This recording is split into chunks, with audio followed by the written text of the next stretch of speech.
So why are Republicans so interested in Bill and Hillary Clinton? It's because they're trying to distract from the fact that Donald Trump is in the Epstein files thousands and thousands of times. In those files, there's highly disturbing allegations of Donald Trump raping children, of Donald Trump threatening to kill children. So I encourage your press to go look at these allegations. And I'm highly disturbed that Deputy Attorney General Todd Blanche just got the law wrong. Yesterday, he said essentially that it is not a crime to party with Jeffrey Epstein. Well, that's actually not correct. If Jeffrey Epstein was human trafficking minors for these sex parties, and you show up and patronize the establishment at that party, yes, you're guilty, because patronizing is part of the law, the federal sex trafficking law. So Deputy General Todd Blanche just got that wrong, which maybe explains why they aren't investigating all these folks, including Donald Trump. He needs to read the law and investigate these people. He also needs to resign, not only for not knowing the law, but a massive, not only screw up, but the biggest privacy violation in history. They release a lot of pictures of minors unredacted, just violated the privacy of these girls. It is uncalled for what they did. The one thing that they could not do under this law was to invade the privacy of these women now who were girls at the time who were victims of sex trafficking. Also, he met with Ghislaine Maxwell, moved her to a minimum security prison, and then got a puppy for her. So for all those reasons, he's just got to leave the Department of Justice. Are we right now on stolen land? I have no idea the history of this land, of where we're sitting today. Nor do I, Senator. So that speaks volumes that neither of you are willing to say, hell no, we're not on stolen land. And I will say at the Grammys, when you see an entertainer say, nobody is illegal while we're on stolen land, and then you see entertainers leap to their feet clapping so excitedly at the notion that America is fundamentally illegitimate, it starts to convey that the entertainment world is deeply corrupt. And I will point out that same singer who says no one is illegal on stolen land promptly went back to her $14 million mansion, and somehow that stolen land she wasn't concerned about, just the United States of America.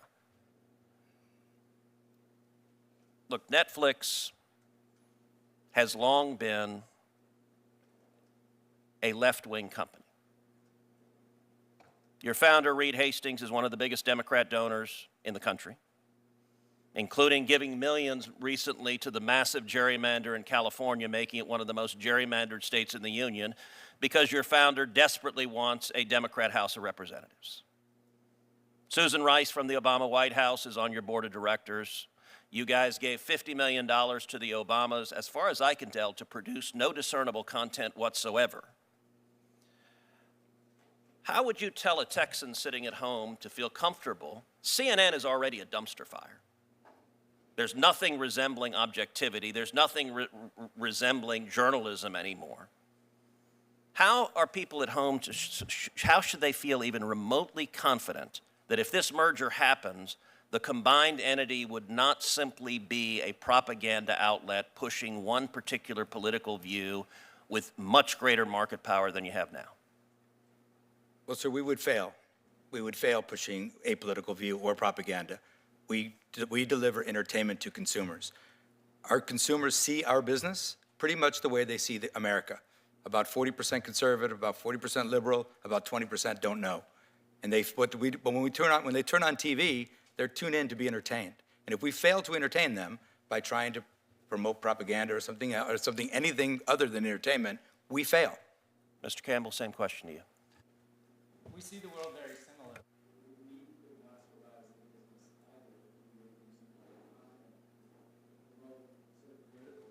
We have a very broad range of content across not only HBO Max, but all of our platforms that we need to appeal to all audiences. Our content ranges from Hard Knocks from the NFL to shows like Deadliest Catch and Gold Rush. It's a very broad collection of programming that represents broad interests across America. You have a wide range of programming on HBO. Name one program that is designed to appeal to conservatives. We don't design our programming to appeal to So I can any think of a lot that are designed to go to liberals. Name one. None of our shows don't are exist. designed to go to any political group. They're designed to appeal to. Really, John Oliver's not designed to appeal to a certain group? It's a program that for which there's. You just said none of your program is. Look, let me ask you, do you think CNN is fair and balanced? I do believe CNN is a fair. So when and balanced CNN news showed organization. riots and fires behind them, and you put a chyron, mostly peaceful but fiery protest, was that journalism? Sir, I'm not involved with CNN, and in fact, they're not part of this transaction, but they have an independent editorial board, they have independent news gathering. We don't direct. They're their only, decisions they have no forward. independence other than hating Donald Trump, which is why their viewership numbers have plummeted, because they don't actually report news. They instead engage in very biased propaganda. And I will say, the truest words you said a minute ago is when you said with respect to Mr. Sarandos, well, he and I see the world in very much the same way. That is exactly the problem, that in the world of journalism, it should not be propaganda. In the world of entertainment, there is a reason why entertainers who are even slightly right of center get blackballed in Hollywood, writers get blackballed in Hollywood, actors get blackballed in Hollywood. And I've heard nothing today to give me any confidence that this merger would do anything other than make that problem much, much worse.